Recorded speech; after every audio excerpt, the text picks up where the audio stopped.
You are now listening to In the Trench.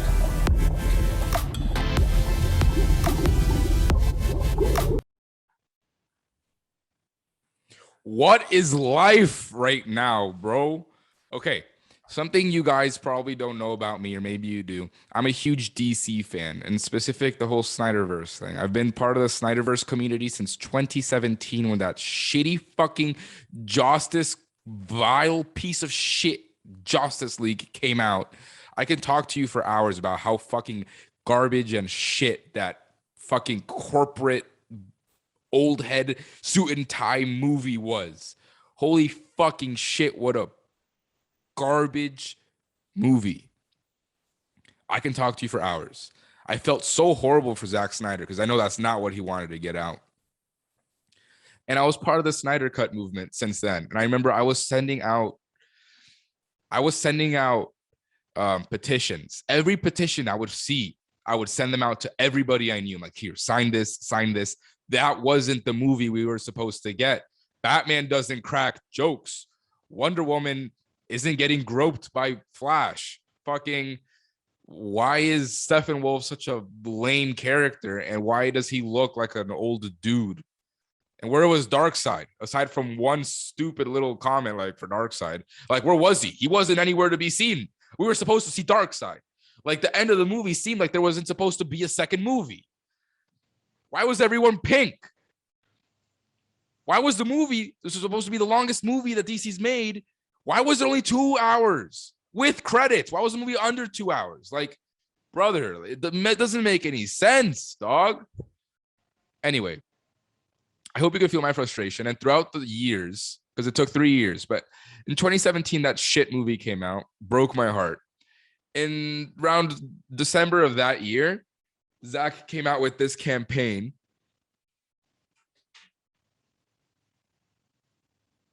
Right, I made sure to pick up a movie thinking it was supporting the movie, whatever it was. I'm just supporting Zack, whatever it is. All right. For Christmas that year, from the same company that made the actual Superman suit, like, that is the crest, right? So I'm in this shit, brother. I'm part of this fucking gang, even though my tweets haven't blown up. I've been following the Restore the Snyder Cut movement since the beginning. I'm heated because I just got put through all that again, and just the fact that right now it's 2021, Justice League 3 should be coming out this year. We finally got the Snyder Cut announcement last year when he had his Man of Steel watch party. And I was there. Henry Cavill came. I almost shit and pissed my pants at the same time. Maybe I did.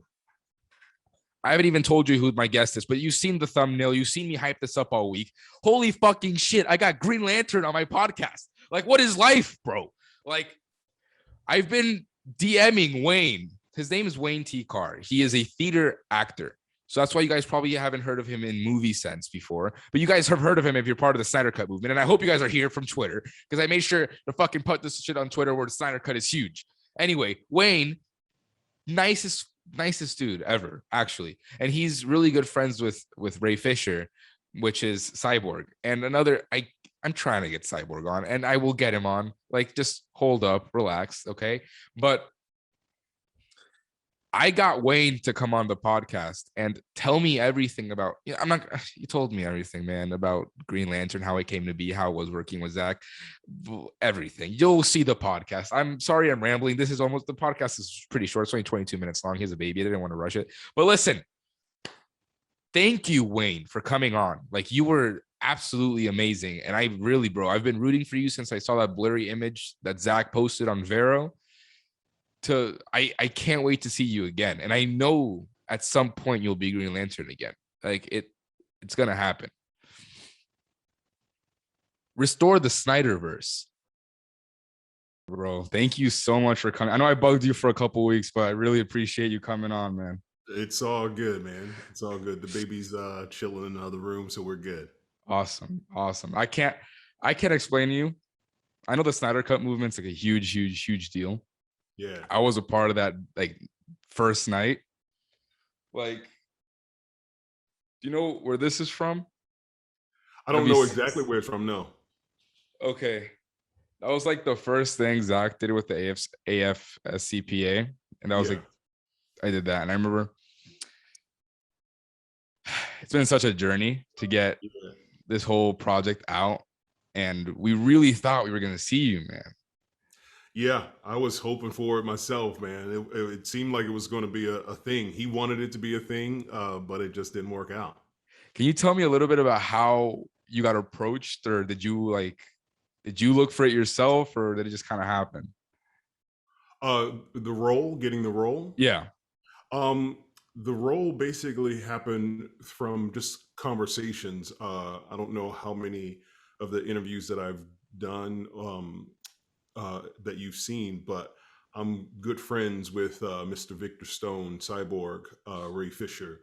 And so I had been talking to him the whole way through, like when he got the role, and we were just friends, and I was really excited for him, and was talking to him along the way, even when it was in the earlier times when the shift happened in directors and he was not having the best time. So I was there with him the whole time, and then fast forward to whatever, a year and a half ago, um, Zach is talking to Ray and said, "Guess what? I get to complete my vision."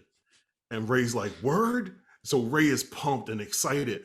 And then they're having a conversation about, what he wanted to do. And he was like, "I want Martian Manhunter in there. I want John Stewart in there."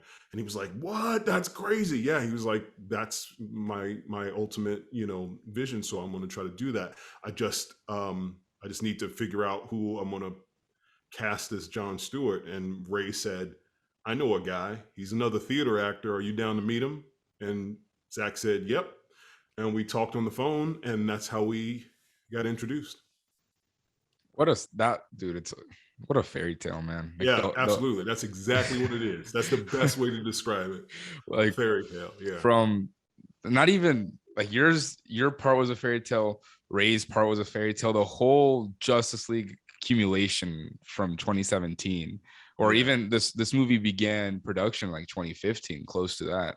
Yeah. So Something like that. like I remember where I was when I saw the news of the unfortunate circumstances that happened, and then Joss Whedon taking over. Now, my personal opinion was I'm a huge fan of everything from Man of Steel, Batman v Superman, and Wonder Woman, and I loved the dark and grittiness. Like that's DC, you know what I mean? Like Yeah. DC separate from Marvel. Marvel's family friendly, do whatever you want, crack Yeah. jokes.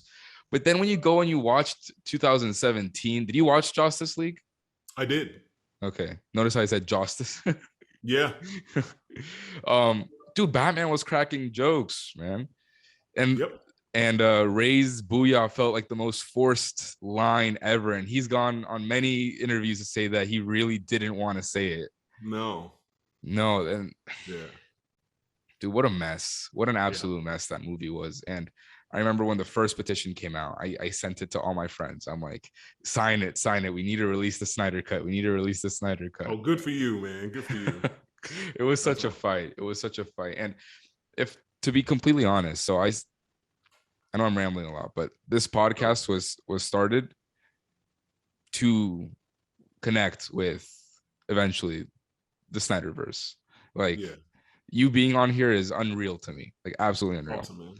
So I know it was kind of done in front of his house, right? And like his backyard almost. Was done in this parking lot. Yeah. Parking lot.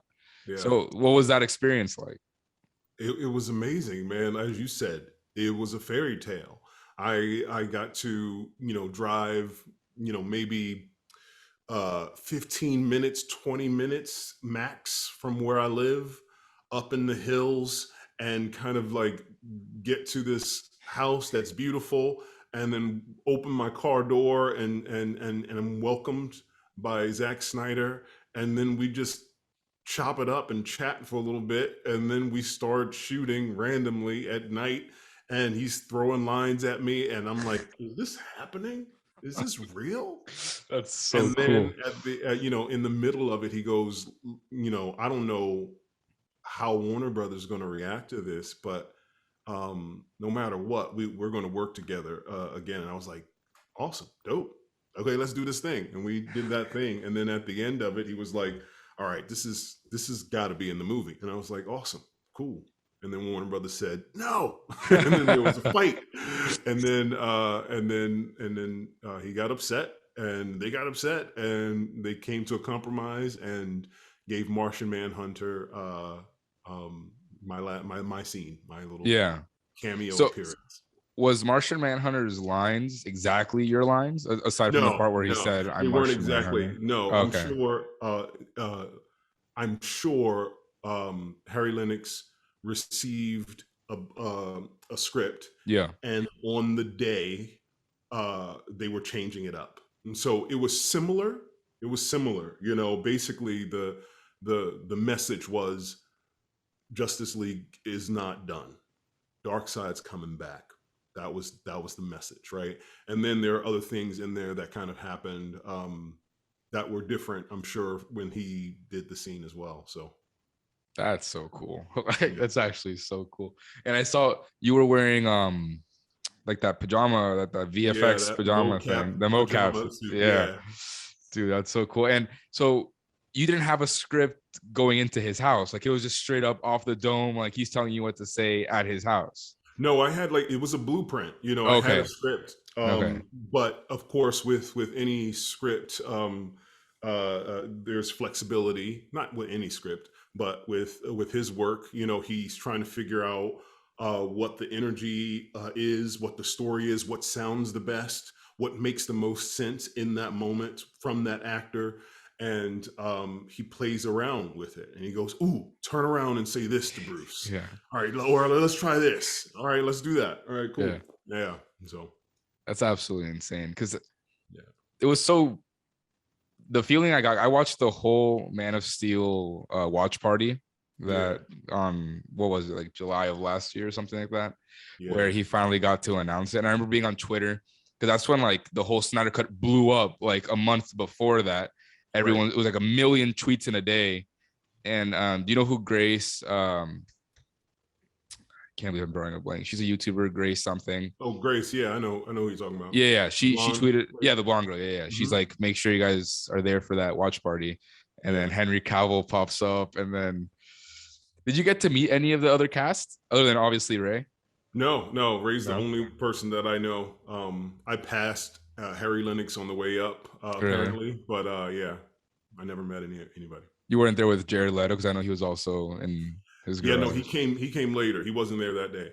Okay. And I think they actually went to a studio to shoot his stuff. I'm not sure. I don't know. Because I know what was really interesting that I noticed was Zack Snyder's, the way he shot the original Justice League versus, because it was pretty easy to tell that the whole nightmare sequence at the end and the Martian Manhunter was added post, like recently, because he almost had like that same filming style that he used at Army of the Dead. The whole depth of field thing, where like everything feels like a dream. Yeah, it was crazy. Let me ask you, what has it been like for you to go to, because you've amassed quite the movement for yourself with Jon Stewart. We want more of you. We want anything to do with Green Lantern. Now you have the whole Snyderverse is backing you up. We want to see more of you. What has that been like to embrace millions of fans that want to see more of you?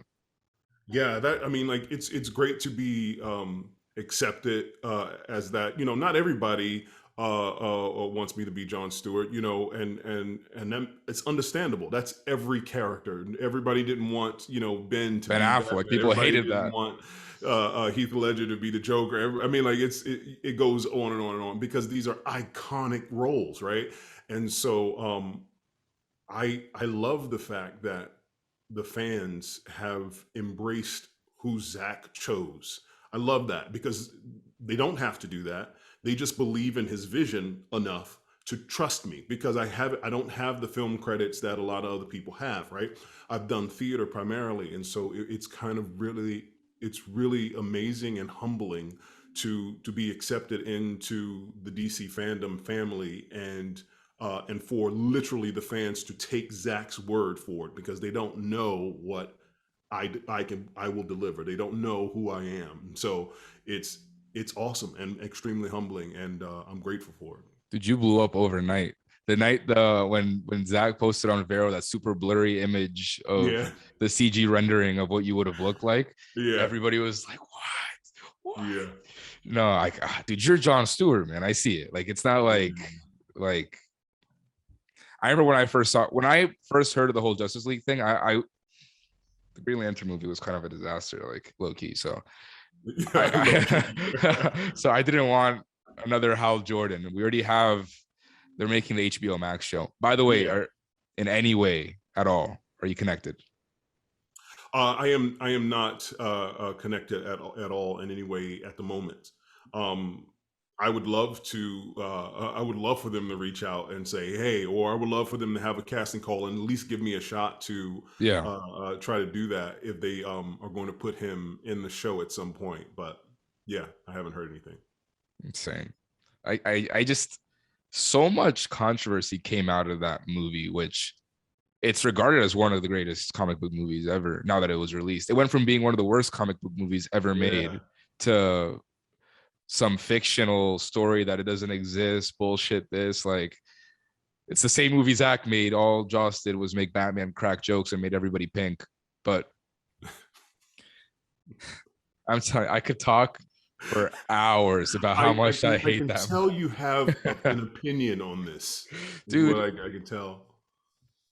I mean, when I bought the actual, like, I don't know if you could tell, but that's like the same company that made the real suit. I didn't have 10 grand to buy the whole suit, but I had whatever it was to buy the crest at least.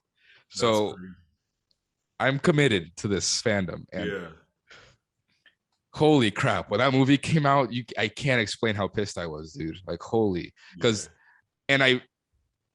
some of the decision making was like he forced Gal into that awkward, touchy scene with Barry when he's like on top of her, lying on top of her.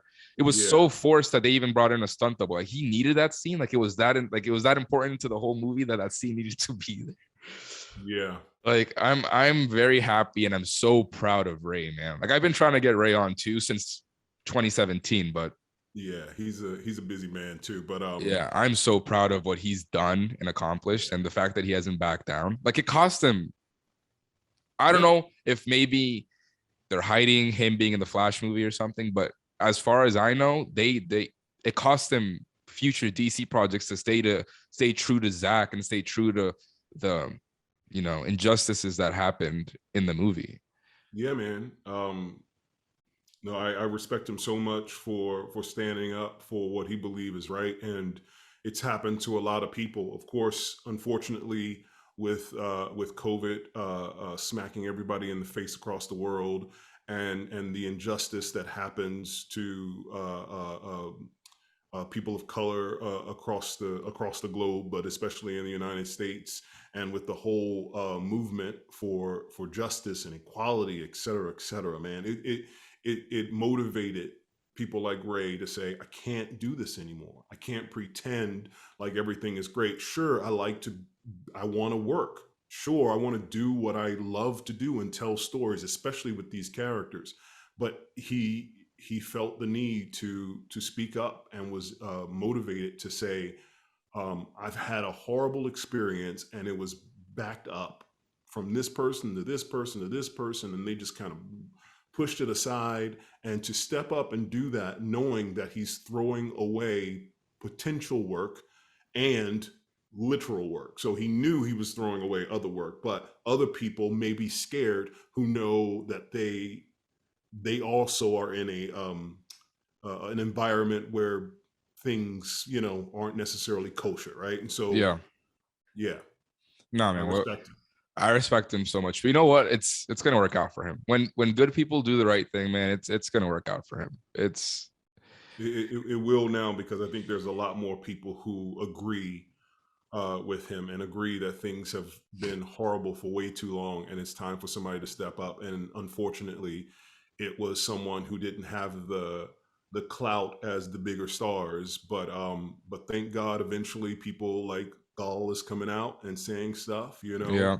Yeah. Jason Momoa came out and said some stuff, and I was just Hmm. like, people are saying things now, which is Yeah. great. But yeah, Honestly, like I'm a film major myself, so I wanted to be a director. I want Zach inspired me like he did, I'm sure, a million people, but absolutely. um really seeing Man of Steel was what made me want to become a director and one day do things like that. But I always thought I wanted to work for Warner Brothers, like genuinely speaking, because I always linked Warner Brothers and DC, but they're not the same. You have DC, it's its own separate entity. Someone could buy DC. Yeah, So I'm really hoping, because that merger is coming. It's not here yeah, yet, but it's coming. yeah. Are you a little excited about that merger? Um, I'm excited for that merger for a couple of reasons, um, but yeah, I think Because the potential is there. yeah, the If they potential is want there. it to happen, it can happen. Yeah, if they fight for it, but they also it's really tough when you kind of screw up things the way things have been screwed up and want to reconnect everybody together that are stars now.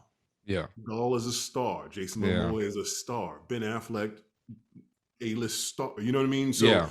you got to get all of their schedules to coordinate. And if you're messing around and doing whatever, then yeah. So I'm excited for the potential of other things, of happening, but coordinating that, they have to make sure that they are on top of their game, and that even with the merger, this is just my assumption, I don't know, but even with the merger, uh, if certain people are involved, I know Ray would not be a part of it.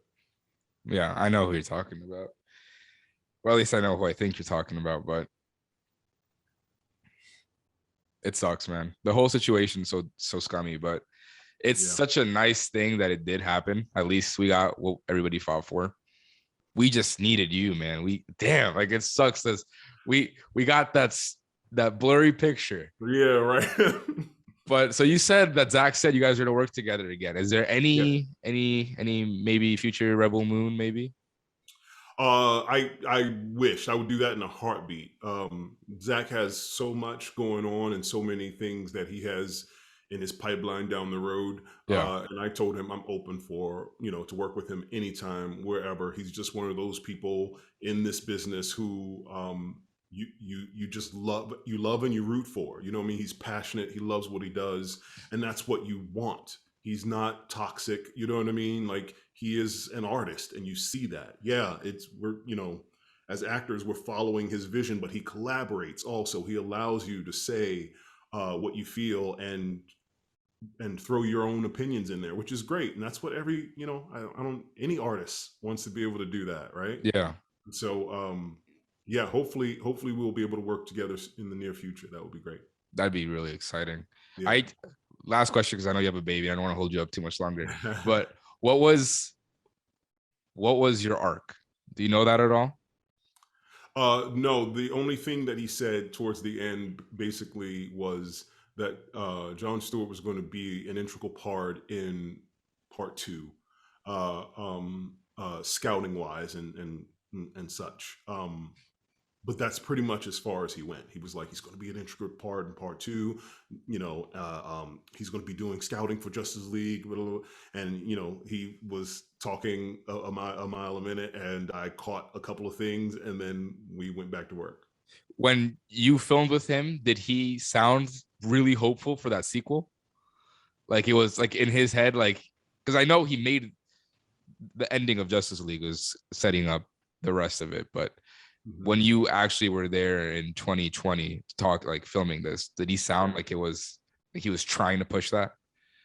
Not necessarily that he was trying to push it, but that, I think he was told to create a cul-de-sac, to like wrap it up, that this is the thing, we're going to do this thing. And of course he had to adjust some things and but he still has his vision for the whole world that he's created. And and yeah, and he never gives up. Like he always has hope that there is a possibility for things to happen. You know, that's Rebel Moon, right? Yeah. Like he put it out there in the universe to try to coordinate, not collaborate with this group over here. They said, nah, we don't want to do that.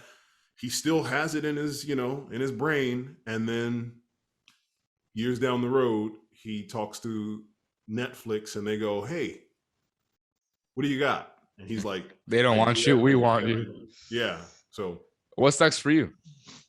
next for me, I just continue, man, to do what I'm doing, which is number one, raising my daughter. Number two, teaching my students at the college that I work at. And number three, auditioning and trying to land the roles that are for me. You're there, man. You're there. I became an instant fan the second I saw that picture, dude. Instant Right fan. on. Right Really, on. I gotta appreciate, like, you have no idea how thankful I am for you coming on. Sorry again for bugging you for a couple of weeks, but dude, Oh no, man. you're You the know, best. just a reminder to you, like people like myself, and I know Ray Fisher and I know Ray Porter we love talking to the fans. We love talking to people who are as passionate about the stories as we are, if not more, and in more cases than not more. So it's an honor. But of course, you know, we got lives and things to Of do, and course, people dude. get busy. But you have to knock on the door, and you have to keep doing it. So I didn't look at it as you were bugging me at all, just so you know. Like, Appreciate that. continue to reach out to Ray, continue to reach out to people. And if you don't get them on, you know, this month, but maybe 2 months down the road, you know what I mean? So be vigilant and keep pushing. I appreciate that.